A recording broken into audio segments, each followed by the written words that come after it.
In every darkness, there are particles of beautiful light, and Kathleen McIlwain is one of the particles. The early 1960s proved to be a dark era in the South and turbulent times in Mississippi specifically. Society was strictly segregated along racial lines, and the social, political, and economic rights of African Americans were suppressed through violence and other forms of intimidation.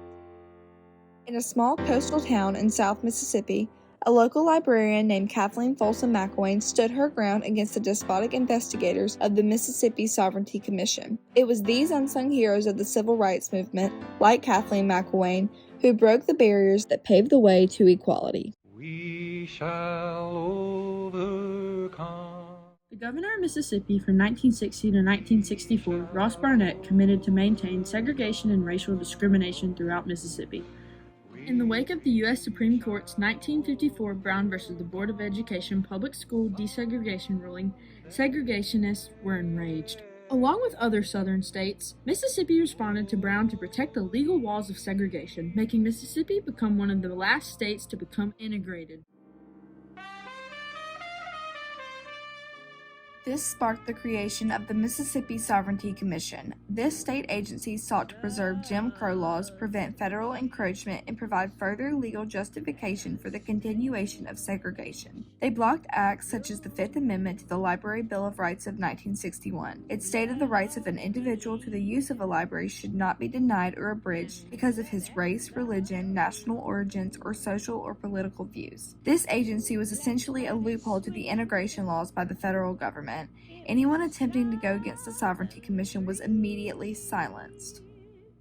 The commission often would stand outside of meetings such as the NAACP meetings and take tag numbers of people who were attending. Ross Barnett was one of the leaders in charge of the commission, and one of the people to begin the group altogether. His oppressive rule over Mississippi can be described as tyrannical. I love Mississippi! The Sovereignty Commission had commissioners located in every county in Mississippi. In Jackson County specifically, there were at least 3 of these commissioners, one of them being V.E. Fuel of Pascagoula. Mr. Fuel stated that there is no place in Mississippi as bad as Pascagoula, and he called his hometown a disgrace to the state of Mississippi. He feared Pascagoula would continue to get worse and worse and would eventually lead to all-out integration of its public facilities. Everybody knows about Mississippi. We just always felt like we were in a war zone. V.E. Fuel reported the Pascagoula Public Library to another commissioner, Mr. Hollis, who then reported the library to a commission leader, Albert Jones. Mr. Fuel believed that there existed a well-coordinated plan that is being worked out through the school system of city and county to get these children together as much as possible so that the school integration will be much easier when the time is right. At this time, there were many fewer televisions and news channels, and the internet was non-existent. Print was the main medium for communication, making the library the only access to information for most people. After hearing from Mr. Fuel, Albert Jones then sent the investigator, Virgil S. Downing, to scope out the library for the commission himself. In his report to the commission, Investigator Downing stated, "I walked into Miss McIlwain's office and I explained to Mrs. McIlwain the purpose of my visit was to determine if the library was being integrated and if so, why. Miss McIlwain expressed a disapproval of the purpose of my visit. She stated that she has never had any trouble with white or Negroes and that she hoped that I was not down there to cause trouble. She stated that she thought that the Negroes had the same right that the white people had because she said that the Negroes pay the same taxes as the white people. She further stated that we should let well enough alone and not be trying to start trouble when everybody was getting along all right." She was kind of irked back in the 60s that somebody would come here and try to cause trouble when there was no trouble whatsoever. It just seems as she had no idea that anybody was writing up anything. I often went to the library on Krebs and always felt welcome coming into the library. She was just somebody you wanted to be like. She reminded me of Teddy Roosevelt saying, "Speak softly and carry a big stick." That would be Miss McIlwain. She knew what was right. She had a spine, and she said, everybody's taxpayers. And so people were going to mess with Kathleen. You know, the Sovereignty Commission thought that they could mess with her. But she very calmly just explained, it's been that way forever. Nobody ever told the African American community, you can't access the library. That's education.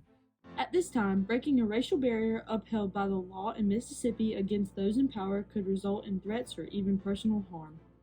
That time the Ku Klux Klan was real active and they were scary. They'd burn a cross on your front yard if they didn't appreciate what you were doing. And she was very courageous because during that time, your life would be threatened if you tried to be fair. Kathleen McIlwain stood up for the barrier she had broken, and she was willing to protect it. She never even told any other person outside of her own family what happened with the investigators that day. Nobody ever found out about her courageous actions against the Sovereignty Commission until around 1999 when Paul Hendrickson, a reporter from the Washington Post, arrived on the McIlwain's doorstep to talk to Kathleen. Paul Hendrickson was in Mississippi writing his book, Sons of Mississippi. There's a man named Paul Hendrickson. And he got up there and he said, I was in a bookstore in San Francisco and I saw these men with hats on, smoking cigarettes, and that photograph spoke to me. That photograph, I was rooted in my tracks. Something was going on that said, wow, I wonder if it would be possible the history of civil rights in America through that photograph. That the real story was not just those 7 men in that circle scaring me by looking at them the way they looked, trying to keep James Meredith, the first black man, from integrating Ole Miss. But what was really going on was that passed on to their children and their grandchildren and their great-grandchildren. And that's why the book is called Sons of Mississippi. In reading the Sovereignty Commission papers about Jackson County and about Sheriff James Grimsley and he going up to Jackson, I came across the fact that the local library in Pascagoula was allowing black children to read books and take out books and to sit in the library itself and read just like the white children. And the Sovereignty Commission didn't like that. And I said to myself, wow, who was this woman? What kind of strength of character she had to stand up in that little community where all the eyes would be on her. And what moral courage is this? What kind of bravery is this? So I simply parked the car in front of their house and I went up. I had to say it right out. Miss McIlwain, I would like to ask you a specific question if you would allow me. She said, yes, come in. I sat in the parlor and I talked with her and I said, I've seen your name in the Sovereignty Commission papers and I wanted to ask you what you can remember about that day, about that moment when that officer asked why you were allowing black children to be in the library. And she said, well, because it was right, because it was the right thing to do. And I said to her, but Miss McIlwain, how did you find the courage to be able to do this? Because I knew it was right. Kathleen was not the type that wanted to get out and make a stand about something. But I think she had ideas as to how things ought to happen. For instance, that the library should not be segregated. She definitely broke barriers. I admire her just wanting everybody to have an equal education and equal access to knowledge.